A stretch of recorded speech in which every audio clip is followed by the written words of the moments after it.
వంచుకొని పెట్టుకుంటా ఉన్నాను. దీన్ని వంచిన తర్వాత దీంతో సాంబారు ప్లస్ పల్లెం కూడా చేస్తాను, చూపిస్తాను చూడండి. ఓకే ఫ్రెండ్స్, ఆకుకూర అయితే ఉడికిపోయింది, వంచేస్తున్నాను. ఇది కొంచెం ఆరిన తర్వాత పిండేసి వాటర్ అంతా బాగా పిండేసి ఆ నీళ్ళతో సాంబారు దీన్ని అయితే తాలింపు చేద్దాము. ఇప్పుడైతే ఆకుకూర ఉంచి పెట్టుకున్నాం కదా, ఆకుకూర ఫ్రైకి కొంచెం శనగగింజలు, కొంచెం కారం, కొంచెం ఉప్పు.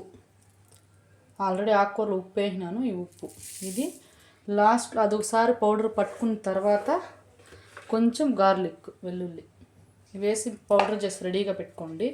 ఆకుకూర చల్లారింది, దాన్ని ఫ్రై చేద్దాం. ఆనియన్స్ అయితే బాగా వేగాయి చూడండి. సిమ్లో పెట్టినాను ఇప్పుడు నేను.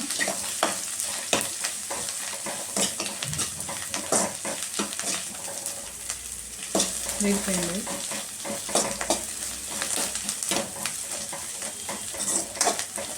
ఆనియన్స్ బాగా మగ్గిన తర్వాత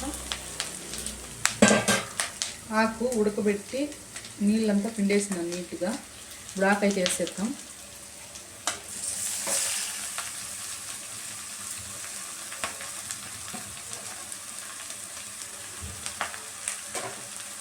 వేసిన తర్వాత ఒకసారి కలుపుకొని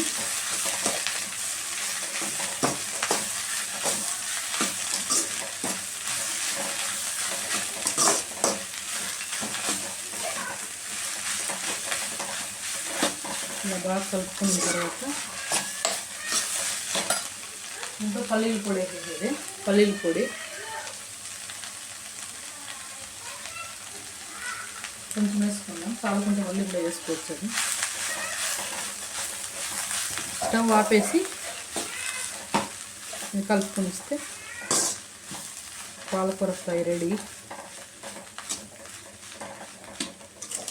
ఆకుకూర అయితే రెడీ అయిపోయింది చూడండి. ఆకుకూర ఇటు సైడ్ అయితే రాగి సంగటి పెట్టినాను. సంగటి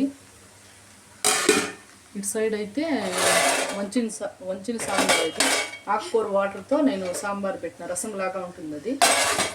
ఈ వీడియో మీకు నచ్చినట్లయితే ప్లీజ్ లైక్ చేయండి, కామెంట్. Bye friends.